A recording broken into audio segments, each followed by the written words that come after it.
This was not an on-camera internship. If you go in there talking about, I want to be on camera, okay, if you want to, but that's not the goal of the internship. And it's also depending on what part you're applying into. They have a whole lot of internships. That's why I say don't always get in your head you want to be on TV, because not every opportunity is about being on TV to learn.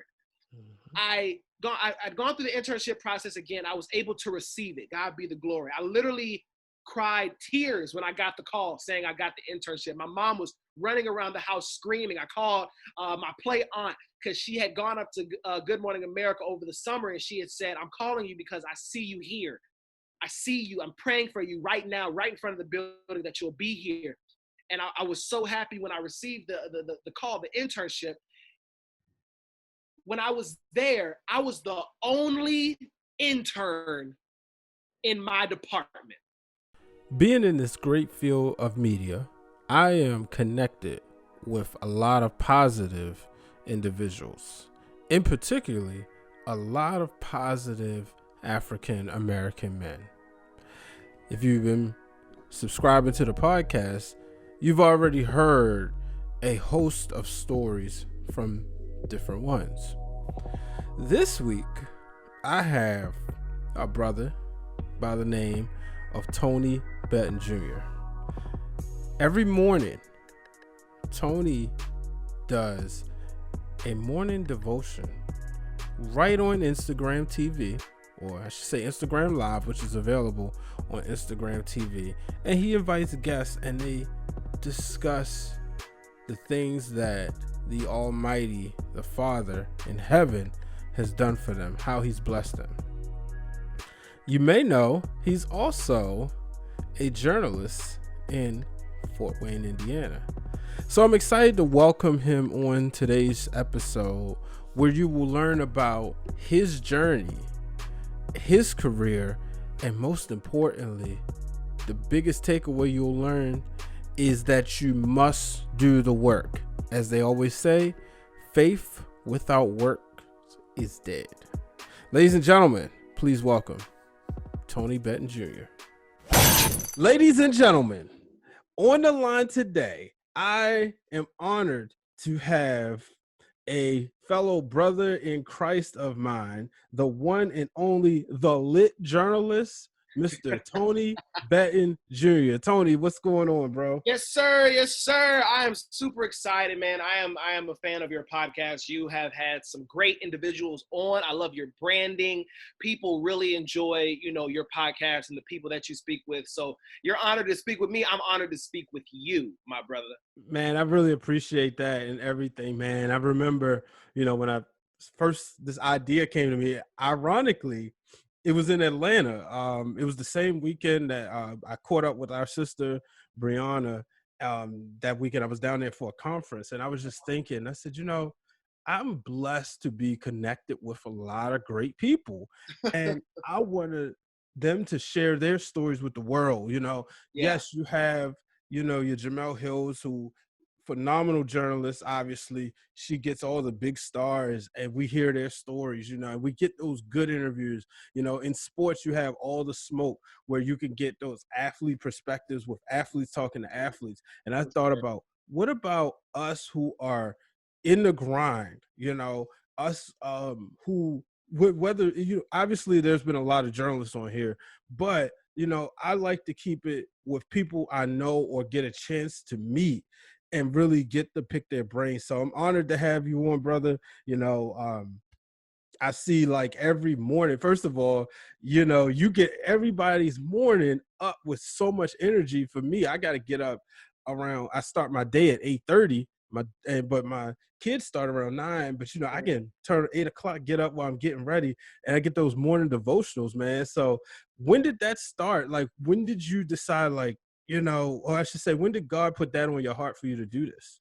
I like how you reworded that question. I really like that. Nothing was wrong with the first way, but I know how you are. I know that it wasn't you; it was the good Lord putting it on your heart. And I try to make that pretty clear to everyone. Like, when I started this, it's the daily devotional together.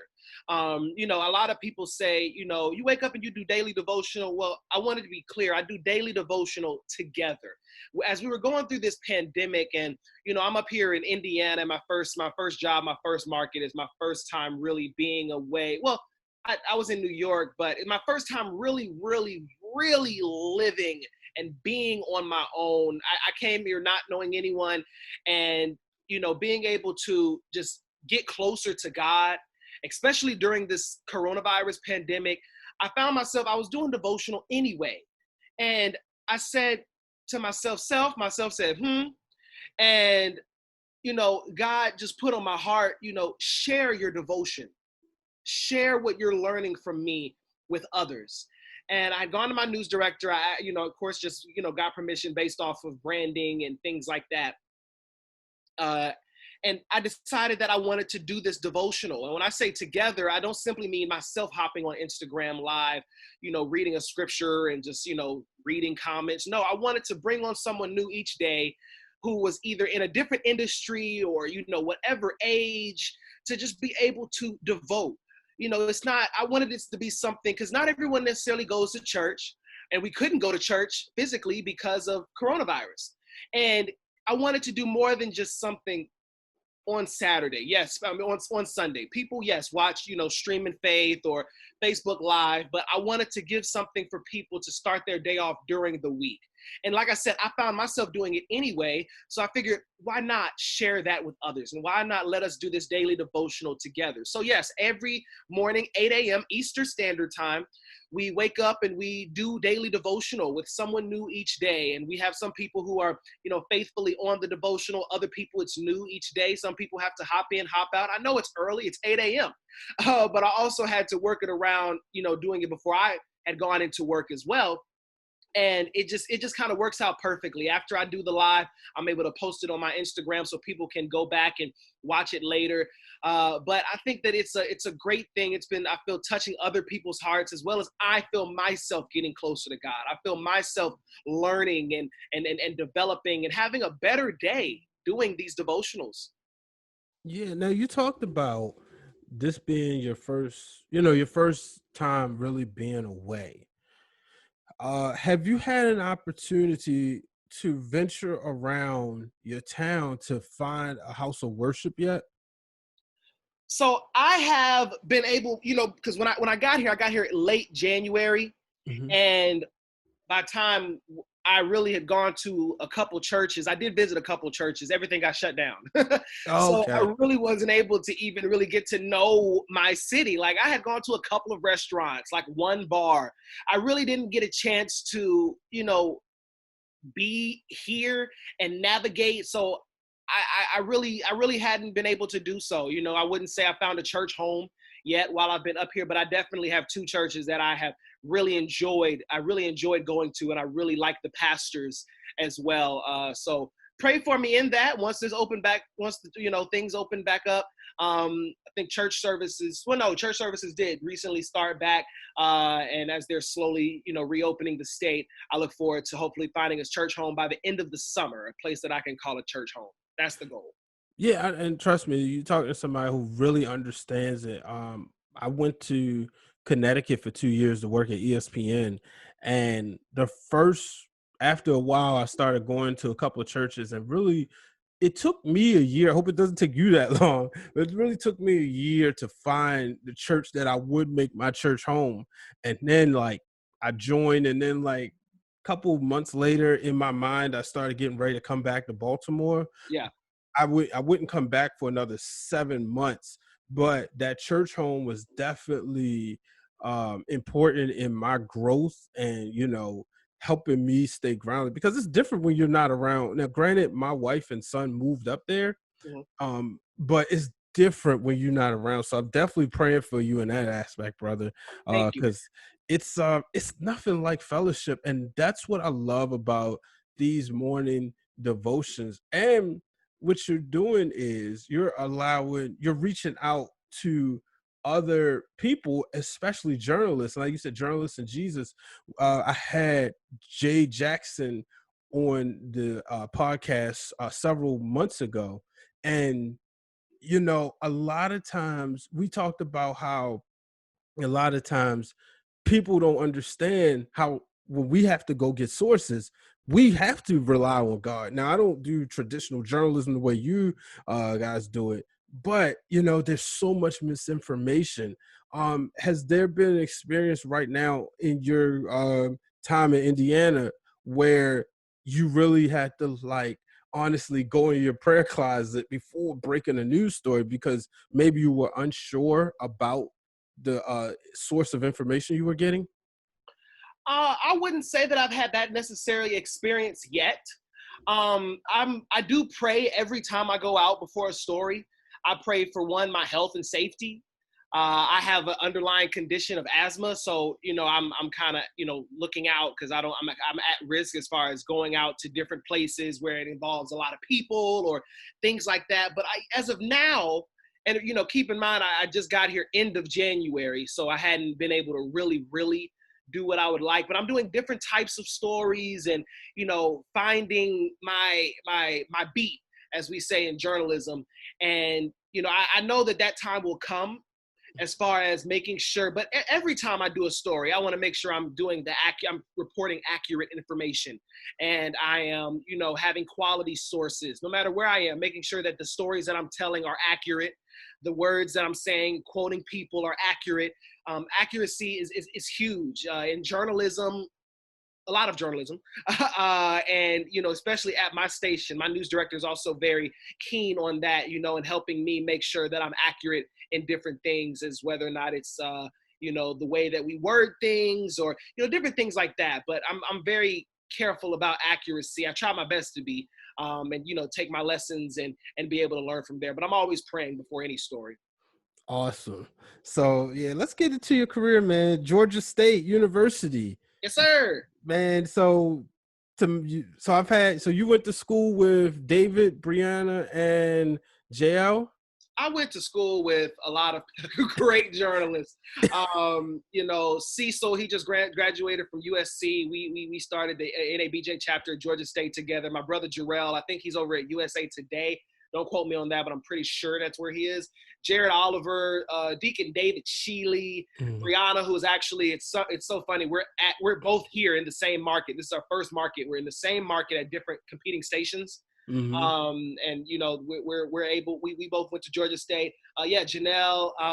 It's a lot of great people who came out of Georgia State that I'm glad to be able to say that I grew with, or worked with in some capacity, or was able to watch and see them grow. And it's some great individuals who are at Georgia State now who just haven't graduated yet, but once they do, they're going to kill the game. Yeah, Georgia State's definitely been breeding some great journalists, especially the last couple of years. Yeah, and just listening to you say something, man, it sounds like I'm going to have as many Georgia State grads on the pod as I did. I went to Morgan. So obviously, I have quite a few Morgan State grads, but I'm like, man, they just did a thing called Something in the Water about PG County basketball, but it's Mm-hmm. definitely something in the water at Georgia State. It's the three individuals I mentioned have already been on here, and now you coming on.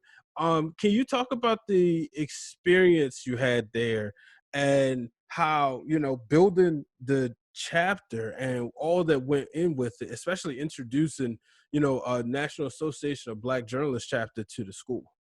So I'll answer that question in two parts. One would be, how was it being at Georgia State as a journalism student, and the other would be founding the chapter. Uh, as far as helping found the chapter, it was myself, Cecil Hannibal, and Carly Browder. We were at a AABJ meeting, the Atlanta chapter. We were all Georgia State students. We never met before this day. We had Mhm. never met. We had gone to the meeting, and we had just enjoyed it. Realized that there wasn't a Georgia State chapter, because we didn't know that they were able to be student chapters at colleges, and we noticed that there wasn't one. So we were seeing, what can we do to bring this together? We had a chapter previously, but for the last couple of years it had been inactive. So Cecil took the reins as president. I took the reins as vice president of broadcast, and Carly was another position. I don't remember the exact one, because she had a couple positions since we were doing the chapter. And we went back to Georgia State, And we were like, look, we know we have a lot of students. We know we have a lot of journalism students. We're in Atlanta. There's no reason that the biggest school in Georgia does not have an NABJ chapter. So we just started recruiting. We were just going in. We were going in our classes. We were going to Panther Report News. We were hanging up flyers, starting social media. I started the social media account. We were creating bylaws. We worked with the AABJ chapter council or e-board, and just found, what do we need to do to start this chapter? And now if you go to Georgia State, because while I was there, I served as vice president of broadcast for 2 years. And then once I graduated, I was the president. And so far after that, it was Cecil, myself. The previous president was Destiny Elliott. She is now graduating, or not, if not graduating, definitely moving on. And Tyreek Wynn. So we're moving into our 4th president. And we've had, probably over 100 or so students come through our organization in the last 4 years. And that's probably minimum 100 students. We've been able to create different programs and just do a lot within those years. And I believe that, our e-board helped put Georgia State's chapter on the map. We were deep. We would go like 30, 40 people deep into conferences and student projects and winning scholarships and being a part of different things. And I'm sure you hear it in my voice, I'm so proud of the Georgia State chapter and all of those who are a part of it, all of those who were able to pour into it, all of those who were mentors to our students, those who came to speak. Shout out to Dara Forges. He was one. He would always come down. Chris Edwards, I know we were speaking about him. He loved our chapter. It was a lot of individuals, the e-board at the time. And even now, Amir, he works over at CNN. He's been doing a great job with connecting with the chapter. It's just truly been a team and a family effort with working with the Georgia State chapter, and I'm so proud of that. Switching gears to your other half of the question, you were asking about how was it just being a journalism student at the school? I think it was, in my opinion, it was a gold mine. We were in the middle of downtown Atlanta. We're up the street from Turner Studios, CNN, AIB Studios, and then every other studio that was around. Tyler Perry Studios was not too far. It's in at Fort McPherson now, Old Fort McPherson. And I think that we were truly able, it was about what you made it. Yes, we have the journalism program, and I believe that, or at least for me, I'll speak from my experience, I believe that the journalism program taught me the book work. It taught me specifically writing and, language and different things like that. How to actually put together a package, but it was my interaction and involvement outside. My internship with Fox 5, my internship with AIB, my internship with WSB TV. I was able to shadow a lot of times at the CNN Center, HLN. I was able to just do so much. We would have a lot of people come in. We were involved with the Asian Association, the Hispanic Association. And I think that Georgia State is a gold mine if you let it. And that's not even just with journalism. Like, you're in the heart, like medical students, you have Grady, you have Emory, you have Piedmont, you have all these other places, PR students. I mean, it's celebrities everywhere. It's like the mecca for reality TV. So I believe that overall, Georgia State is just a gold mine in general for whatever you want to do. It truly helped me find a love for PR. I was able to meet other people, do different events and learn press releases and all of these different things. So overall, Georgia State definitely gets kudos to helping me in my career. I don't think I would be where I am today, or know the people that I know, or have the confidence that I have, or the mentors that I have, had I not gone to Georgia State. And every single thing that I did while I was there, I learned a lesson and I was able to apply that. And now out of college, out of Georgia State, I'm in my first job as an anchor, multimedia journalist and producer. And I'm just so grateful for Georgia State for that. Amen, brother. I mean, it's definitely sounds like a hidden gem in Atlanta. Like you said, you're right in the heart of Atlanta. You hear about, when it comes to journalism, you always going to hear about your Northwesterns, your Syracuses, your USCs, UNCs. You read my mind. UTAs. And it's never, by any means, never any disrespect to them. But like, I know, for instance, at Morgan State University, our challenge was just getting the motivation behind the students, and we had an overhaul of sort of leadership. And one of the NABJ founders, Dwayne Wickham, came in and really changed the program around. And and it sounds like with you guys, you recognize the importance of having, once you learned that a student chapter, you recognize the importance, and you have set a legacy. And I know you're humble, so you probably won't say it, but you've set a legacy that will live on and make Georgia State University a destination place for journalism students. I think that was, I wouldn't say it was a goal to, I think anyone would be lying if they say they didn't want to leave a legacy. I believe everyone wants to, leave something or in capacity. And I do believe that while I was at Georgia State, I do believe I wanted to leave and just leave some sort of footprint. And in other ways, I joined a business fraternity and I founded another organization. But as far as journalism, I think all of us, we weren't going in thinking we want to make a legacy. We just knew that Georgia State had untapped potential. And if not us, then who? And if not now, then when? So we decided that that's what we wanted to do. And now you're right, there is a legacy that is continuing. After I served, we had our first female president. And now we're going into another president who is also taking over as the executive producer, executive director, one of those, news director for Panther Report News. So it's allowing things to continue. And you're right. We wanted Georgia State to be on the map. We wanted you guys to recognize, look, Georgia State is here. Georgia State is at the conference. Georgia State is in the building. Georgia State produces great journalists. Why? Because it does. And why? Because we are. And why? Because we have been. Is just before we decided to bring the chapter back, it just wasn't the case. It wasn't that it was bad students. It wasn't that, it's just at that time, it wasn't time. And we believed that it was time.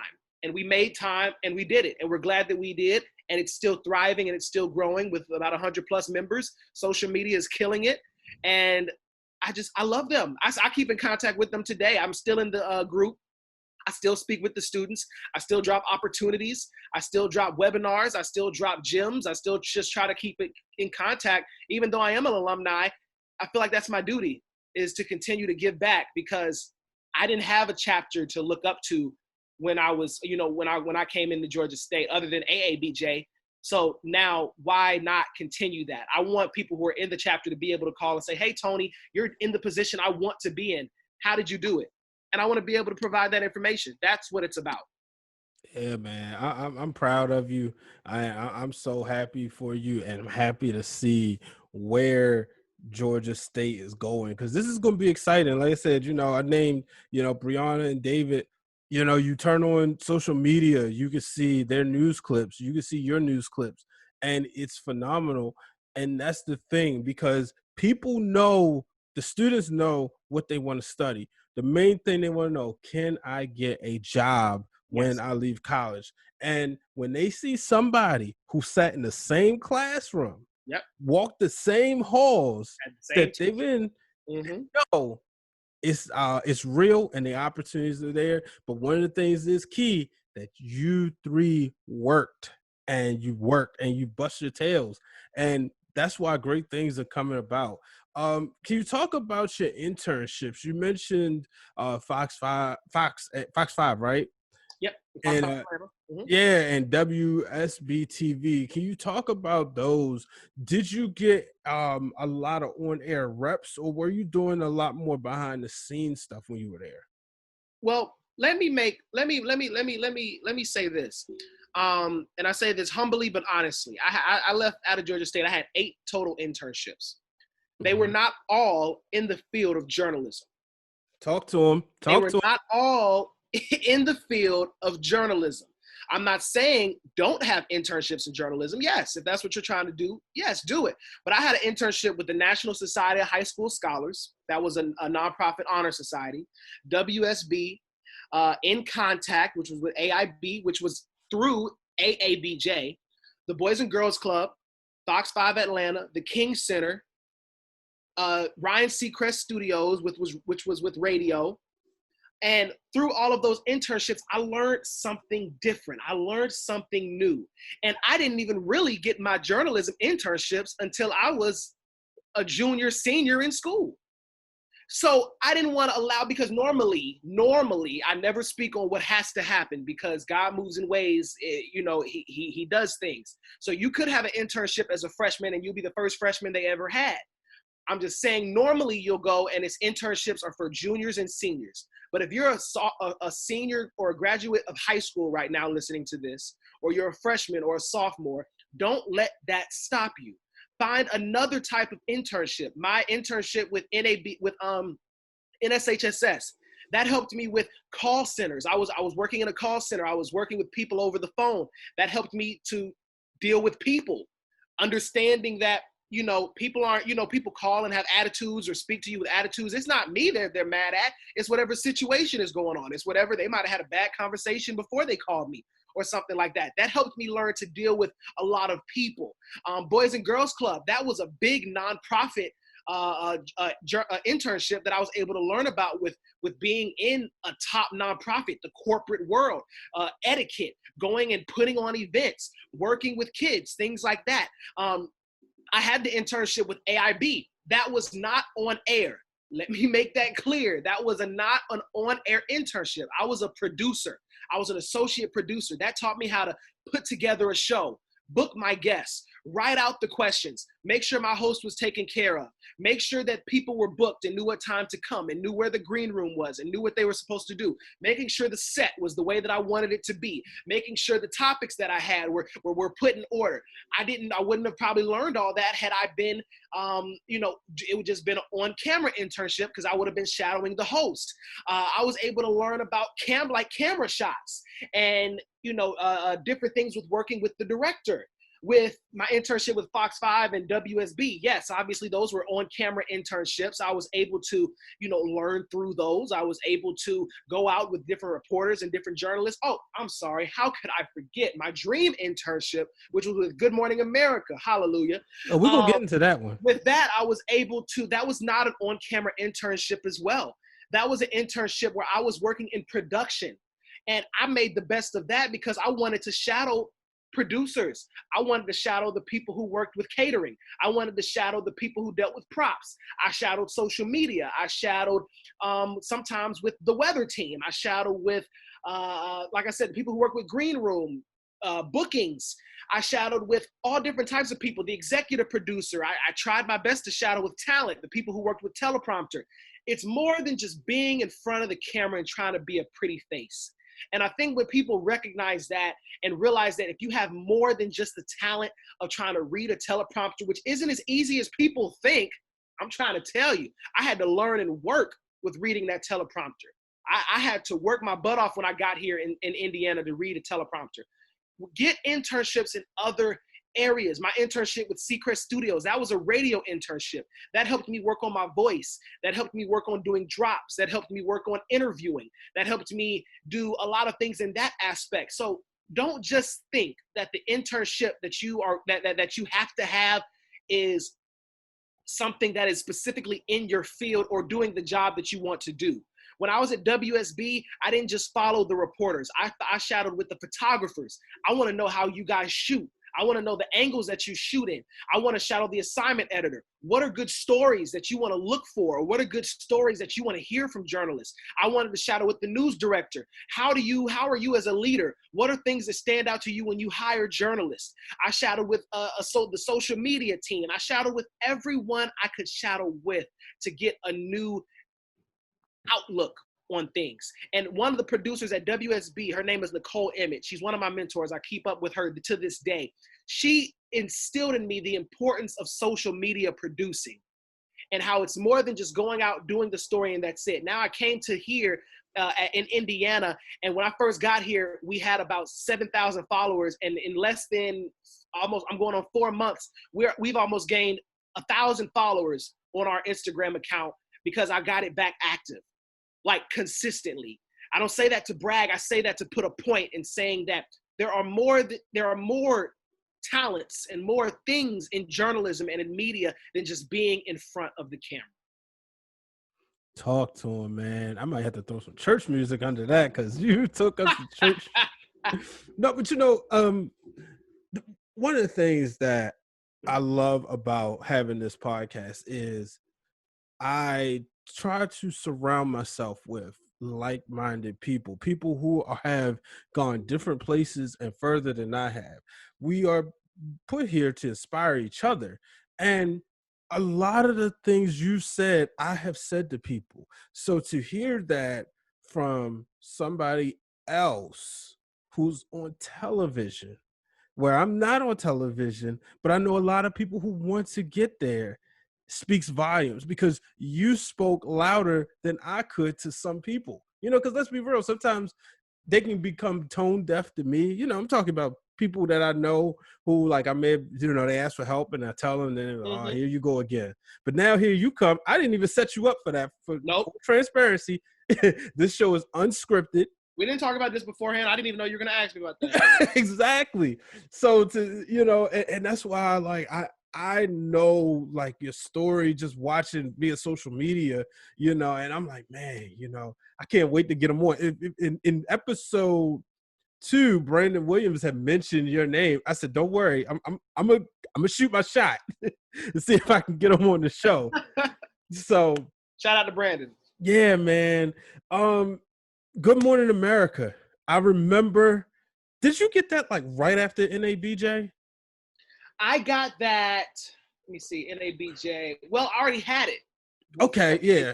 Because I was going down there because I had to announce it before I went down there because I was at that Disney table like, hello. Right. In a couple of weeks. Right. And I was really looking forward to it. So yeah, I had it before NABJ. Right. Okay. I knew it was around that time. Let's be real. It's not every day that our people get that opportunity. You know what I mean? Yeah. It's not every day that we can go into. Now, we have been, I'm so proud of this generation because we have broken through glass ceilings, no pun intended, and broken walls. But when you see somebody get those opportunities, man, I believe I was at my desk at work when I saw it. And I'm marked out, as we say in wrestling, when you like really start fanboying, I'm marked out for you because I knew the hard work that you had put in. Can you talk about how you was able to land that internship? And if you don't mind, talk about the interview process and what that was like. Well, I'll say as much as I can say, and it's not like it's a secret, right? But everyone has to do the work. Bingo. That's just the end of the day. There's no cookie cutter.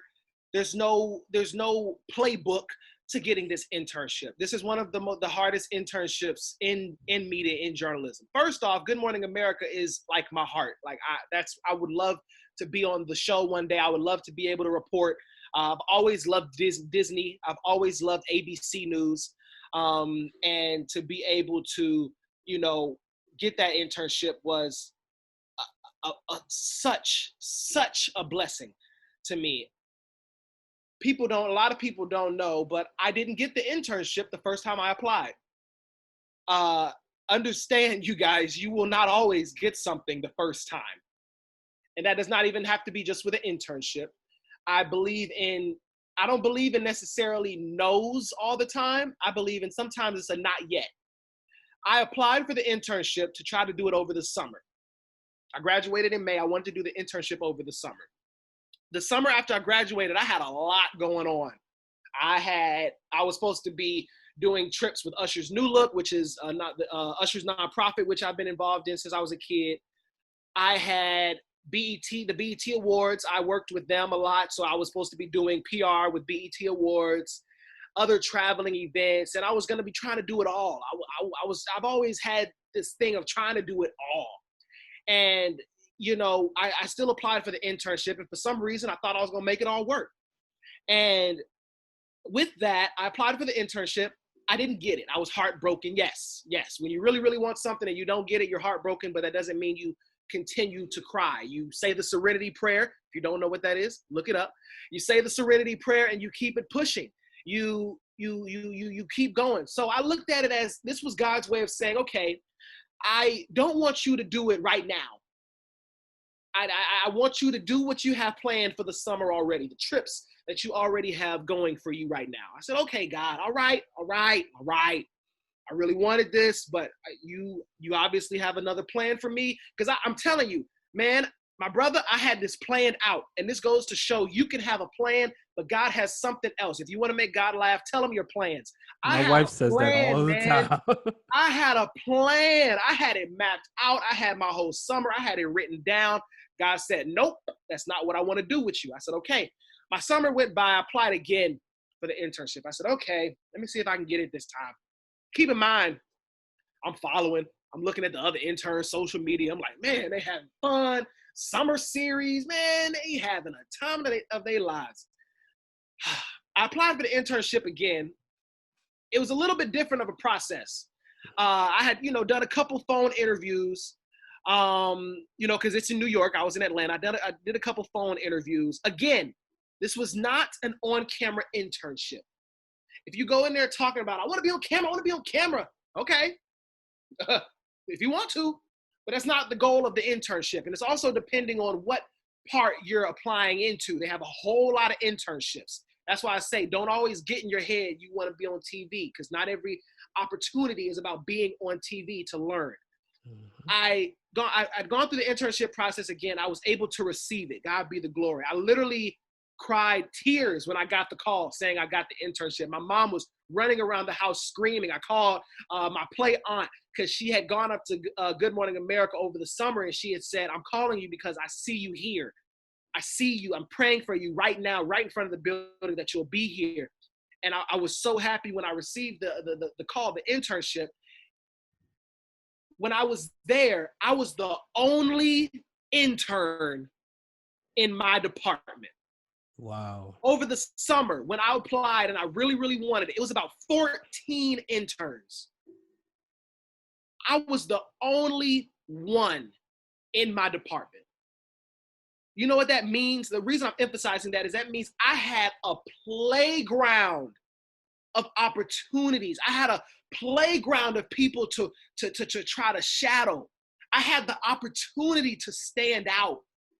Over the summer, you got, okay, well, here come the interns. When I was there, it was like, oh, we've got one intern in the production department. I was able to just have so much more because I waited. I didn't understand what God was doing, but I waited. And I was able to be the only one. I keep in contact with these people from Good Morning America to this day. And I pray one day I'm able to go back. I pray one day I am. But I say this story to tell you that it's not always no. Sometimes it's not yet. Mm-hmm. And that when you have a plan, a lot of the times that plan might not work out because it's not the plan that's meant to be planned. It's what you think, but it's not what's meant to happen. And if you wait and if you're patient, things will work out in your favor. Wow, man, that's powerful, brother. I'm telling you, man. I'm telling you, it's crazy sometimes how things work out when we don't even understand it. Mm-hmm. We don't have to understand it. We're not meant to understand it. We're meant to go along with the ride and do the work. At the end of the day, it's about doing the work. You want to know how I got the internship at Good Morning America? It's not because I had 7 other internships. That's not why. It's because I did the work. I answered the questions. I did my research. I did the work in other aspects. I did production work. I did red carpet work. I did PR work. I did writing. I broadened my skills and I did the work. Yes, have a vision. I had Good Morning America on my vision board at the top of the year, and that vision came true. I had Ryan Seacrest on my vision board, and while I was interning at GMA, I was then able to shadow with Rocking Eve and work with Ryan Seacrest, someone who I had always admired, someone who, when I was working with Seacrest Studios, when I was a sophomore, and at GMA, I was able to sit I was able to sit in the GMA studios as they were about to, as they were rehearsing for Rock and Eve, and have a 15-minute conversation with Ryan Seacrest, just talking. I didn't have to get videos and pictures and all of that. I have a moment that will last a lifetime of me being able to have a conversation with the man who I've looked up to since I was a child, because I did the work and I was patient. I wouldn't have been able to do that with Ryan Seacrest had I gotten my internship over the summer, because Rock and Eve isn't over the summer. It was at the end of an internship that was already over. But I worked my butt off while I was there, and I got an extension, and I was able to shadow with him. That wasn't a part of the internship. I did that because I did work. I spoke to people. I networked. I was humble. I learned. I asked questions. I made an Excel spreadsheet of things that I did while I was there, people that I met. I went above and beyond. I asked questions. I volunteered to do work. Oh, Michael B. Jordan's here. Look, he wants a bagel. I'll run up the street. J-Lo is here. Oh, what does she want? A thing from Starbucks? Oh, I got you. Oh, we've got the cast of The Lion King in the building. Oh, they all want something from Dunkin' Donuts? Okay, well, I took an Uber in the rain to go get the cast of The Lion King Dunkin' Donuts and took it back. That wasn't in my description. I did it because I was humble, and I did it because I understood. I ran and got George Stephanopoulos a coffee. I'm humble enough to say I did that. I'm proud to say I did that. Why? Because I prayed for this internship, man. I prayed and asked God for this internship. So while I was there, I'm going to do what I have to do to make the best out of this internship. And that's exactly what I did. And I'm proud of it.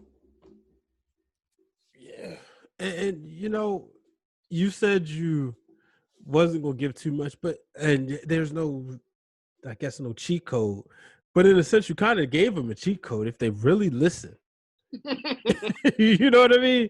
Because the thing is, do the work. That's the cheat code. Do the work. Do the work.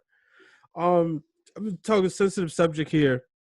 This past August, 2 weeks after our family reunion, the National Association of Black Journalists Convention, we lost a good brother, Christopher Edwards. Most people know how we lost him. I'm, not going to get into that because, it's so much. Yes. But can you just talk about your relationship with him? You two came up in Atlanta in the business together, right? Yes. And we had an opportunity. I mean, like I said, just 2 weeks prior, we were all together. And, for me, that was my birthday weekend. And for me turning 33, I couldn't have had, outside of spending time with my kids, I couldn't have had a better birthday weekend than being with everybody there, and my wife was there. But can you just talk about your relationship with him? I remember, watching your interview, and you talked about how y'all just loved this business and was able to bounce ideas off each other on how to be successful. Yeah, man. First of all, rest in paradise to my brother, Absolutely. Christopher Edwards. I was able to meet him through AABJ. He was working with the city of Atlanta in their entertainment media department. I don't think I've ever met just such a kind, genuine, nice person. He was nice to everybody, and I don't say that to be exaggerative. He was nice to everybody. He had no problem with pouring into people. Mm-hmm. He had no problem with loving on people. He was such a fun spirit, smart guy too, so smart. And we lost him. We had such a good time at NABJ. It was videos of us dancing, and we took pictures. We attended, some sessions together, and we were planning on having lunch actually a little bit after the conference. And it was a pleasure to know him. It was a true pleasure to be able to converse with him. No, we didn't grow up together. No, we didn't have a broadcasted relationship. I met his mom and his sister at the conference, that conference before he passed. And I say that to say, cherish life, man. Mm-hmm. Just cherish life. Arguments and bitterness and and anger and others, it's not worth it. It's not strong enough. It's not worth having. We have to love each other each and every day and cherish each other each and every day. And I love that man. He was a great person. He was a great child of God. And I know that the city of Atlanta recently named a scholarship after him and his sister. And whoever receives that scholarship, you are carrying a name that is amazing. You're carrying the name of a great man, a great individual. Rest in peace to his sister as well, his mom as well. And it was a bad situation, but all we can do is celebrate their lives, his life, and our NABJ family members. Yeah, absolutely, man. And I had the pleasure of getting to know him via the group chat Yeah. a year, and in 2018 I didn't go to Detroit, and I wanted to go, and I was like, man, I found out that I had the okay to go, but by then it was too late, so I didn't get a chance to go that year. But the next year, I was happy, and I remember, like you said, just you know everybody, and you saw in his eyes that he wanted everybody to achieve their dreams and be successful. And like you said, just absolutely nice. You could just see the light in his eyes, especially when he was introducing his family too, because he wanted to see, and his sister, a rising star as well. Yes. I Yes. didn't get a chance to know her, but my a gentleman by the name of Andrew Golden, who was an intern with me this past summer at Johns Hopkins, who's now one of my mentees, he knew her. So, unfortunately, we found out around the same time. So it was a painful day indeed. But he was saying, like, man, he's like, she was really good. But and like I said, I told you before, but I'm gonna tell you publicly that I really appreciate you going to the service, and for a lot of us who couldn't, and representing the brotherhood and the sisterhood as well. But I wanted to speak on the brotherhood, because the thing I love about NABJ is to see a conglomerate of Black men uplifting each other. And a lot of times you see Black men being each other's worst enemy, in these you know streets. I'm from Baltimore City, so you see a lot of Black on Black crime.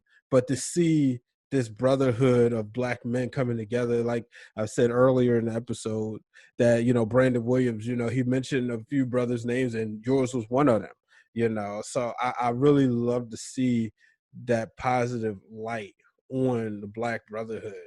Um, I know you talked about getting into Indiana.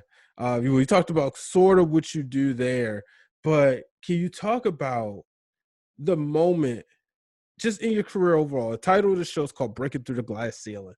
Yes. Can you talk about your glass shattering moment? The moment that you knew, I'm right where I'm supposed to be. I'm going to be able to be successful in this business, and I'm doing what God wants me to do. Oh man, I've had a couple of, I guess I would call, glass shattering moments. I think a big one was me getting the internship at Good Morning America. I think that was a huge one for me. Again, I had gone through a no with that. I had, it wasn't like I don't come from a wealthy background, so it wasn't like I was just able to pick up and move. No, I had to ask some mentors and some people and my friends and family in the community, to help me out to be able to get there. And that was humbling as well. So I think that's one. I come from Clayton County, Georgia, south of Atlanta. My county, before I graduated, like a year or two before I graduated, my county didn't even have accreditation in our school system. I grew up stuttering. I grew up in a single parent household. I grew up not being able to, I had a stuttering problem. Growing up, I read, when I was in elementary school, I never read on my correct grade level. I always read 1 grade, 2 grade levels lower. I think one other glass breaking moment for me was when I graduated high school. I graduated in the top 10% of my class in English. Let me say that again. I grew up stuttering, reading 2, 3 grade levels under what I was supposed to be at. I graduated high school in the top 10% of my class in English, honors English. I'm now a journalist, speaking and reading, public speaking, getting paid to do what I love and have a career in what I love to do. That's what this means to me. I come from the South side. I don't care what South side of any state, town, country, area, the South is always looked down upon. I come from the South side. I come from a county with lack of accreditation at the time before I graduated. We got it back when I did graduate. But that's where I come from, a single parent household. My mom was a soldier. She's a veteran. That's why I go so hard for what I do. I feel like I break glasses every day, every opportunity when I accomplish something just because of that. We took pennies to the coin star, trying to get money to get burgers at McDonald's. That's why I do what I do, to make my mom, my grandma, my dad, my little brother, and all those little boys and girls, black or white, especially black though, I gotta shout out to my black people, who think that because of the situation that you're in, you cannot be. I didn't have brothers and sisters growing up who I could look up to. I had to find mentors. I had to find men in my life to be able to help me grow and be more. I started off as a gospel rapper, not a journalist. I kept the mic though, obviously. Hello. But I'm saying all that to say, I am not my circumstance. I am not what I come from. I am what I come from, actually. I'm a product of what I come from, but I'm a positive product that was able to grow. And I hope one day I can go back to my childhood home and show my kids, this is where I lived. I lived here. I went to this elementary school. I went to this high school. This is the food bank my mom and I had gone to. This was the type of car that got repossessed. This was the house we were in when it was foreclosed. And that everything that we have now, you should be appreciative of. Because it was not easy growing up. It was not easy for me. It's not easy for me now. But at the end of the day, I know where I come from. I know what I stand for. And that's why at the end of the day, I will remain humble always. Because my mom always reminds me, and has no problem with doing so. As quick as God gave it to you, he can take it away. I can go right back to stuttering, not getting my words out. I can go right back to, I could have some sort of brain injury, knock on wood, tomorrow, and I not be able to read. I'm humble and I'm grateful for everything that I have and everything that I'm doing. So you ask me, when is one moment that I can say I break glass ceilings? I feel like I break glass ceilings every day. Being able to do what I do, how I'm doing it. I have an unorthodox path. I never had anyone in journalism in my family that I knew growing up. No one inspired me to do this in my family. I had no one growing up in Greek life that helped me decide that I wanted to go into a business fraternity. I had no one in my life that did music other than my grandma singing in church and me deciding that I wanted to be a rapper. My mom supported me. My grandma supported me. They were able to help pour into me to know that, well, look, whatever you want to do, Tony, we support you. And we hope that whatever we help you support, whatever we help support you in, you find what you love to do. And I found it. And I represent Clayton County, Riverdale, Georgia, Jonesboro, Georgia, South Side, proudly to this day. And I might say ain't and can't sometimes, but today I can be in a room with Fortune 500 companies and present an award to the Boys and Girls Club CEO and be offered an internship in front of a King Center audience because I'm a kid from the South Side. So know that you can do anything that you put your mind to, but you have to put your mind to it and you have to work for it because it's not going to be just dropped into your hand. We all have stories. When people say, my life is hard, yes, we have all had a hard life, or we all currently do have a hard life, but your life does not always have to be hard. And I'm gonna stop there because I find myself rambling a little bit preaching. No, you ain't rambling, bro. This is for you. This is the real, man. mm-hmm. This is the real. People look at me and think, oh my gosh, you just have everything. No, I do not. I do not have everything. We've had a house foreclosed on, a car repossessed, difficult grades, but look at me now. All of that was the kid who is walking around Good Morning America. Period. Wow.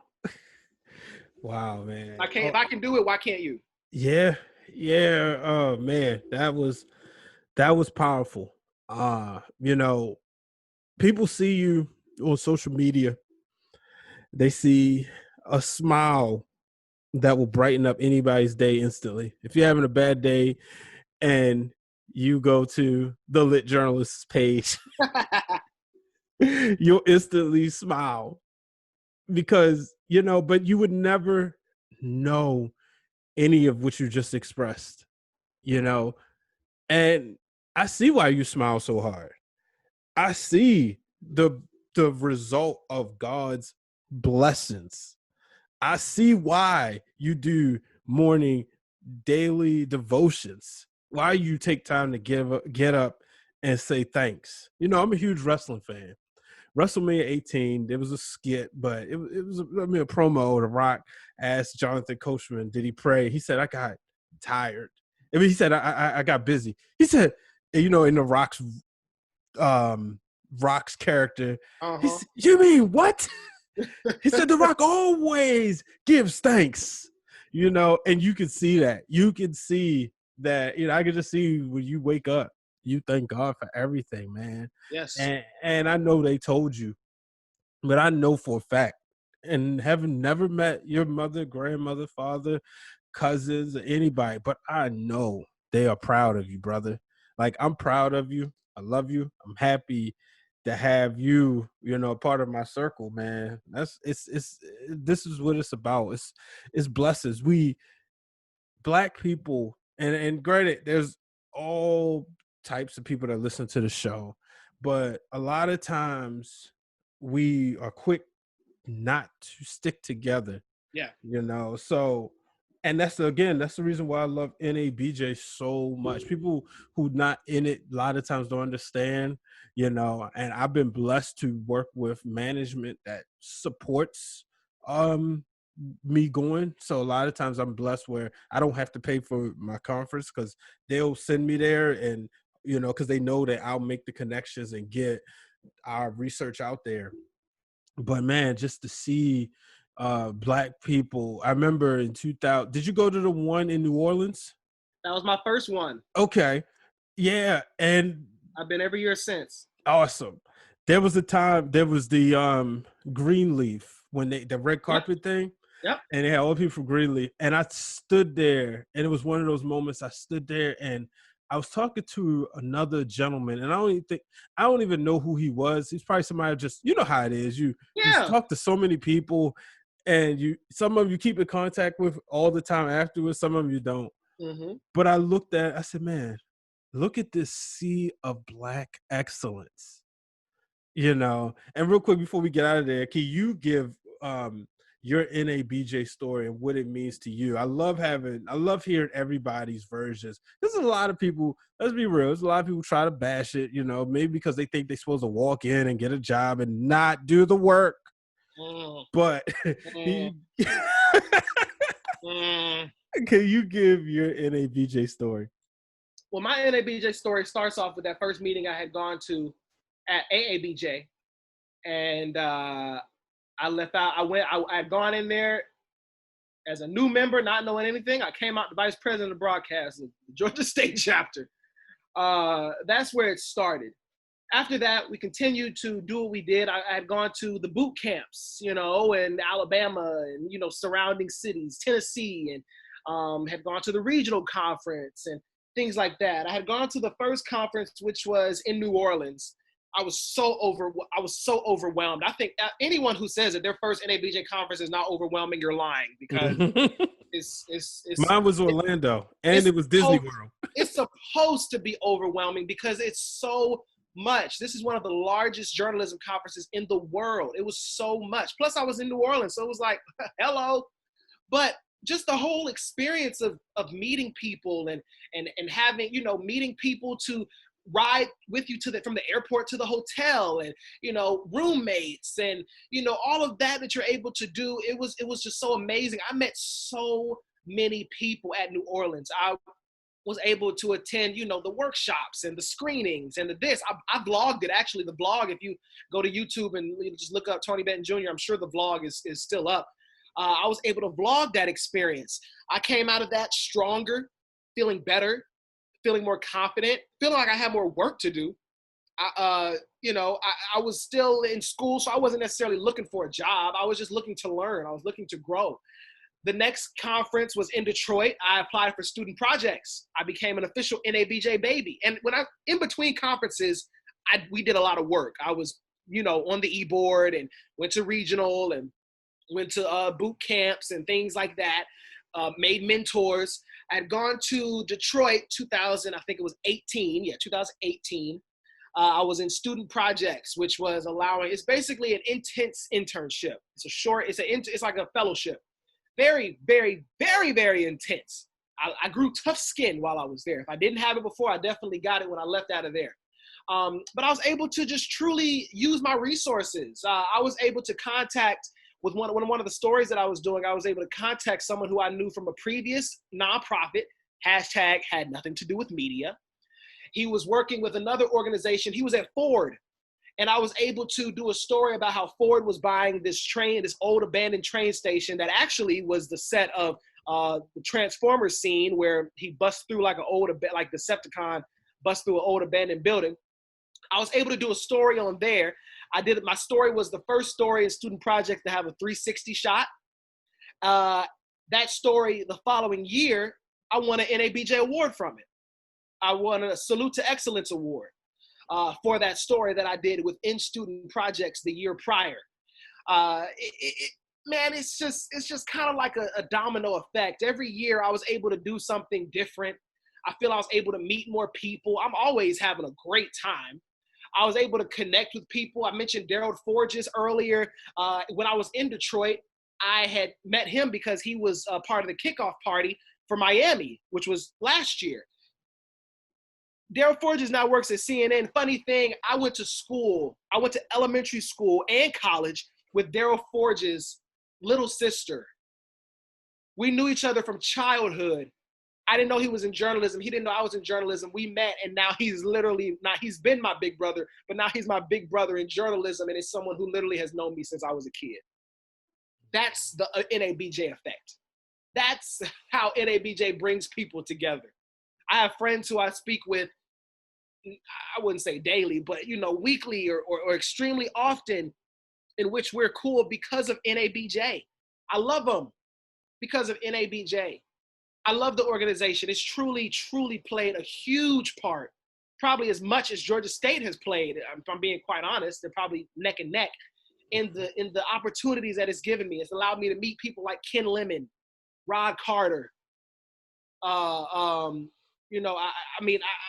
list could go on. Our past president. You know what I'm saying? Like it's been an incredible experience to be able to meet all of these individuals. I thank NABJ for everything that they've done, for everything that they continue to do for me, and that they do for us in journalism overall, us Black people in journalism. Sarah Glover, that's the name. I'm sorry, I was trying to get it. Scoop Jefferson. He's a mentor that I also met through NABJ, who's in here in Indiana. He's down in Indianapolis. So it's like anywhere I go, I'm able to have someone who's got my back, someone who I can talk to, someone who I love. And through NABJ, I met people like Chris Edwards. And it hurts us. You met him through a group chat.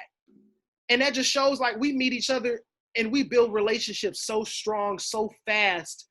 And then we haven't even met each other. Then we get to the conference and it's like, I feel like I've known you the last 2 years. Bro, like, My first NABJ conference, I stepped in the elevator and I was with Roland Martin. Like, what were we about to say? I was to say, like, you bring that up. You went to, you was down there with Brianna and David. I met David before 2018. It was 2017. I always, every year before NABJ, I'll share my NABJ story from my website where I just talk about my first experience. And then I always say, if this is your first time going to the conference, feel free to DM me so I can kind of help prepare you, And I've had quite a few people, and now they've gone to 2 or 3 and they're doing phenomenal things. David was one of them. And we just instantly created a brotherhood. And I don't know if you was on the call when he won the AP award. He had a massive Zoom party. But one of the things he said was when I got on the call, he was like, I just finished recording my wrestling show. He said, this is Brian. He said, he's like me. He said, he plays drums. He wrestles. He loves wrestling.